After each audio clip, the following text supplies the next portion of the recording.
Enough is enough. অনেক discussion হয়েছে। আমার কমিশনার মহোদয়রা বিভিন্ন এরিয়াতে ওনারা মতামত দিয়েছেন, আপনাদের কাছে পরিষ্কার হয়েছেন ডেফিনেটলি। দুজন ব্যক্তি আমাদের কাছে ভেরি ভেরি বিভিআইপি।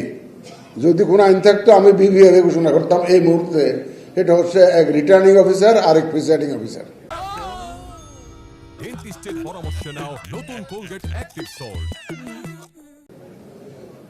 দয়া করে যারা রিটার্নিং অফিসারের দায়িত্ব পেয়েছেন, আমাদের নির্বাচন ওই যে পরিচালনা বিধি যেটা করে দিয়েছি, একটু আইন কানুনগুলো সার্কুলারগুলো দয়া করে একটা পড়ে দেবেন। Otherwise you will be failing initial responsibility. দেখবেন যে আপনার একটা নোটিশ দেওয়ার কথা আপনি দেন নাই, ইউ উইল বি ডিফল্টার। সুতরাং রিটার্নিং অফিসারদের কাছে আমার অনুরোধ, আপনারা আমাদের সার্কুলারগুলো পড়বেন এবং ওই যে পরিচালনা বিধিটা অবশ্যই পড়ে নেবেন। আরপিইউটা ওখানে একসাথে ইনক্লুড করা আছে, সব সার্কুলারগুলো যাতে আপনারা পড়েন। আর যারা প্রিসাইডিং অফিসার হবে তাদেরকে আপনারা একটু গাইড করবেন অ্যাকর্ডিংলি। আমি সোশ্যাল মিডিয়াতে দেখেছি, চাঁদপুরের ডিসি সাহেব এখানে আছেন কিনা জানি না, একটা কমিউনিটি লিডারদের সাথে বসে একটা বিষয় ফয়সালা করতে একটা ভিডিও দেখেছি। Very nice star, I appreciate. Who is DC Chandpur? আসছেন এখানে? হ্যাঁ, আচ্ছা ঠিক আছে, thank you very much for your efforts. এটা কারণ আছে, চিটাগংয়ের এক ম্যাজিস্ট্রেট বাঁশখালীতে 50,000 টাকা জরিমানা করেছে একজনকে ফর ভায়োলেশন, ওই আচরণবিধি ভায়োলেট করেছে। মিডিয়াতে পাবলিসিটি হয়েছে।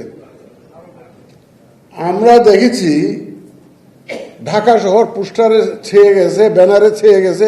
এগুলো কেউ পোস্টারের সামনে দাঁড়িয়ে ফেসবুকে দিচ্ছে, কিন্তু আপনারা যে সরাচ্ছেন, আপনারা যে এগুলো রিমুভ করে ফেলতেছেন, সেইটার তো কোনো খবর নেই। এখানে একজনদের প্রস্তাব করেছে প্রত্যেকটা action please give publicity, please give publicity. আপনারা কেন দিবেন না? আপনার অফিসে এত লোক আছে, সবাই তো সারা রাত্রে বসে ফেসবুক ঘাটাঘাটি করে। ও আপনার ফ্যামিলি মেম্বারদেরকে বলে দেন না যে ভাই এটা দিয়ে দাও। আপনার ছেলেকে বলেন, আপনার মেয়েকে বলেন, আপনার যে বাসায় যারা আছে কাজের মেয়ে পর্যন্ত আপনার ফেসবুক চালায় আজকাল। সুতরাং দিতে তো অসুবিধা নেই, সুতরাং আপনারা যে কাজটা করছেন এটার ইট শুড বি পাবলিসাইজড। তাইলে আমরা ওইটা অফসেট হয়ে যাবে। আমরা এখন দেখছি পোস্টারে চেয়ে গেছে, ব্যানারে চেয়ে গেছে, রিমুভ হয়ে গেছে, এইটা আমরা দেখছি না।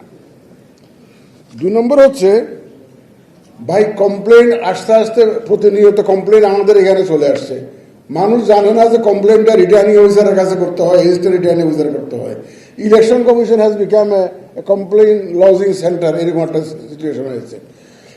Complain redress system, complain redressal system, মানুষকে জানতে হবে কেউ যদি ভায়োলেশন করে, কোনো ক্যান্ডিডেট যদি সমস্যা ফেস করে, কোথায় কমপ্লেন করবে, কার কাছে কমপ্লেন করবে, এটা তার তো জানতে হবে, তাকে জানাতে হবে।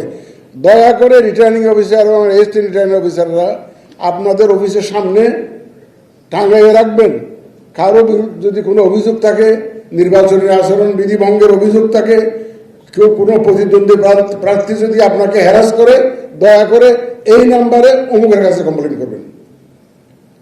এটা আপনার অফিসের সামনে ঝুলাই দিতে হবে, অ্যাসিস্ট্যান্ট রিটার্নিং অফিসারের সামনে ঝুলাই দিতে হবে। It should be publicised. People must know where to lodge the complain. আমি যদি জিজ্ঞেস করি যে বলতে হবে, এটা কার কাছে বলতে হবে, কোথায় সাধারণ মানুষ, এটা কোথায় আপনার ম্যাজিস্ট্রেট সাহেবকে খুঁজবে, ইলেকট্রাল ইনকোয়ারি কমিটিকে খুঁজবে, এটা হবে না। সুতরাং কমপ্লেন রিড্রেস করার জন্য একটা সেন্টার থাকতে হবে যেখানে মানুষ কমপ্লেন করবে, এবং ইমিডিয়েটলি আপনারা যদি কোনো এরকম ভায়োলেশন হয়, একজনের ব্যানার ছিঁড়ে ফেললো, একজনের স্টেজ ভেঙে দিল, আরেকজন এসে ওখানে দখল করলো, এদেরও যদি হয় যেখানে ট্রায়াল করার দরকার হবে, ওই কমপ্লেন সেন্টার থেকে ম্যাজিস্ট্রেটের কাছে রেফার করবেন যে here is an incident, please take cognizance of this, যাতে কমপ্লেনটা যাতে অ্যাড্রেস হয়, এটা কিন্তু ইউ মাস্ট এনশিওর। ভাই অনেকের তো অনেক ধরনের চিন্তা ভাবনা থাকে। এই মুহূর্তে যেমন ধরেন একটা লাশ পুড়িয়ে দিয়েছে, একটা হিন্দু ভদ্রলোকের লাশ পুড়িয়ে দিয়েছে, কোথায় জানি ময়মনসিংহে না ময়মনসিংহে। এই ধরনের ইনসাইটমেন্ট অনেক হবে। Communal harmony must be maintain. এইটা আপনার আমি আই রিকোয়েস্ট ইউ অ্যাডমিনিস্ট্রেশন এবং পুলিশের যারা আছেন, যাতে আমাদের কমিউনাল হারমোনি মেনটেন হয়, এটা আপনাদেরকে কিন্তু সর্বোচ্চ অগ্রাধিকারের মধ্যে রাখতে হবে, এই বিবেচনাটা রাখতে হবে।